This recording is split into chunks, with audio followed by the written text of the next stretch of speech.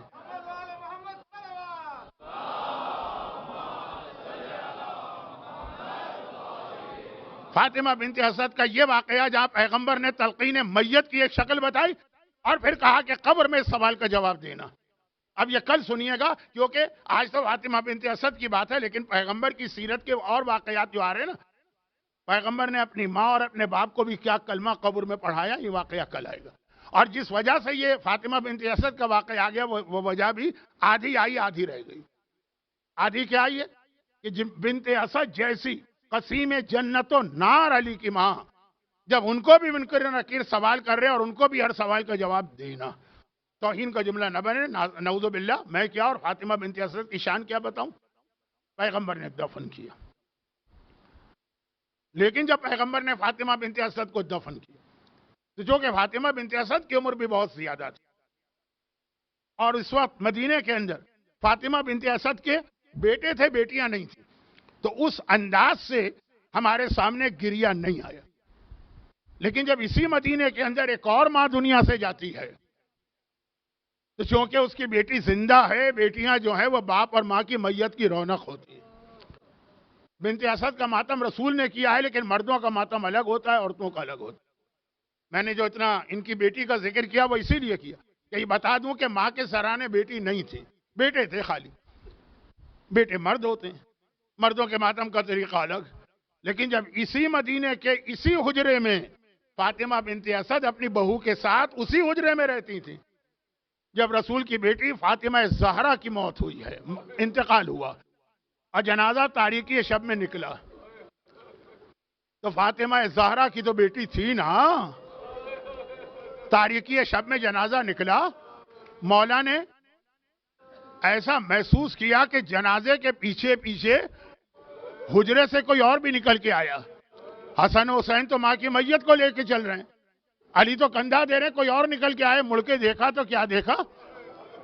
ثانیہ زہرا زینب کبریٰ. کتنی عمر ہے؟ 5 سال. دیکھیں ہمارے یہاں بھی جو ذرا سے بھی دیندار گھرانے 5 سال کی بچی کو بھی حجاب کراتے ہیں، تو پورے حجاب کے ساتھ ہے زینب. رات کا اندھیرا ہے اور گھر سے 2 قدم نکلی. مولا نے ایک مرتبہ کہا حسن بیٹا، حسین بیٹا، اپنی ماں کی میت کو لے کے چلو، میں ابھی آتا ہوں. ارباب اعظم میرا سوال یہ ہے کہ کیا اتنا بڑا مسئلہ پیش آ گیا کہ علی نے فاطمہ کی میت کو چھوڑ دیا؟ فاطمہ کی میت کو چھوڑ دیا. حسن تم لے جاؤ، حسین تم لے جاؤ، میں آتا ہوں. قریب آئے، زینب کے سر پہ ہاتھ رکھا، بیٹی زینب ابھی تیرا باپ زندہ ہے. علی کی غیرت یہ برداشت نہیں کر سکتی کہ اس کی زندگی میں اس کی بیٹی گھر سے باہر آ جائے. زینب کے لیے جملہ بھی کافی تھا، اور ویسے بھی زینب زینب ہے. چلی گئی. جب فجر کے قریب مولا حسنین کو لے کے واپس آئے تو زینب نے جیسے ہی حجرے میں علی داخل ہوئے باپ کا دامن تھام لیا. بابا آپ بھیا حسن بھیا حسین کو اماں کی قبر دکھا کے لے آئے. زینب کتنے بدقسمت ہے کہ ماں کی قبر کی زیارت بھی نہ کر سکی. بابا ایک بار مجھے بھی ماں کی قبر تک لے جائیے. علی نے کہا زینب گھبراؤ نہیں، میں لے جاتا ہوں. زینب نے تڑپ کے کہا بابا تیار ہو جاؤں؟ کہا نہیں، فجر کی اذانیں ہو گئی، لوگ گھروں سے نکل آئے ہیں. علی کی غیرت برداشت نہیں کر سکتی ہے کہ ان مردوں کے بیچ میں اپنی 5 سال کی بچی کو لے کے بھی جائے. ٹھہر جاؤ، رات ہو جانے دو، پھر میں لے چلوں گا. دنیا میں کسی نے کوئی وقت اتنی مشکل سے نہیں گزارا ہوگا جیسے آج کا دن زینب نے گزارا. یہاں تک کہ اندھیرا چھا گیا، عشاء کی اذانیں ہو گئی. بابا آپ تیار ہو جاؤ. کہا نہیں، ابھی بھی گلیوں میں چہل پہل ہے، اتنا ٹھہر جاؤ کہ سب اپنے گھروں میں چلے جائیں. آدھی رات کو ایک چھوٹا سا قافلہ حجرہ فاطمہ سے نکلا ہے. آگے آگے علی ہے، پیچھے پیچھے حسن ہے، درمیان میں زینب ہے. زینب کے ساتھ حسین چل رہے ہیں. وہاں پہنچے جہاں قبر سیدہ. اندھیرا ہے رات. قبر سیدہ پہ ایک چراغ جل رہا. یہ چراغ آیا کہاں سے؟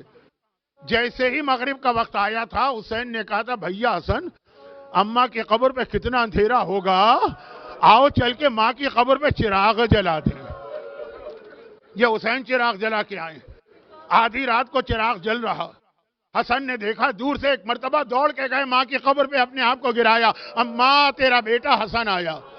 حسین نے دیکھا، ماں کی قبر پہ گرایا، اماں تیرا حسین آیا. زینب کو تو زیادہ لگی ہے کیونکہ حسین تو 2 مرتبہ زیارت کر چکا. زینب نے اب تک زیارت نہیں کی. زینب بھی دوڑ کے آگے چلنا چاہتی. علی نے بازو پکڑ لیا. نہیں زینب بیٹی تم نہیں جاؤ گی، زینب ٹھہر جاؤ. زینب نے کہا بابا آپ تو میری وجہ سے اس وقت آئے ہیں، مجھے کو روک رہے ہیں. کہا روک نہیں رہا ہوں. حسین بیٹا چراغ گل کر دے. ہو سکتا ہے کوئی مسافر یہاں سے گزر جائے، چراغ کی روشنی میں اس کی نگاہ کہیں میری زینب پہ نہ پڑ جائے. علی کی غیرت یہ برداشت نہیں کر سکتی ہے. قبرستان ہے، 5 سال کی زینب ہے، پورے حجاب کے ساتھ ہے، سناٹا ہے، اندھیرا ہے. ہاتھ جوڑ کر کہوں گا مولا بالکل سمجھ میں آ گیا. میرا مولا اتنا ہی غیرت مند ہے، مگر یہ 11 ہجری ہے نا. آئیے ایک بار 61 ہجری میں چلیں. وہ شہر کوفہ ہے، وہ دن کا وقت ہے، وہ بلوہ عام ہے. وہ زینب کے سر پہ چادر نہیں ہے. آپ کی زینب اس مجمع میں کس طرح جا رہی ہے زینب کو بھی یاد تھا. اسی لیے شہر میں داخل ہوتے ہوتے پلٹ کے نجف کو دیکھا، آواز دی بابا یا علی مدد. اپنی زینب کی مدد کو آئیے. نامحرموں کے بیچ میں جانا پڑ رہا. الا ولعنۃ اللہ علی اعدائہم اجمعین.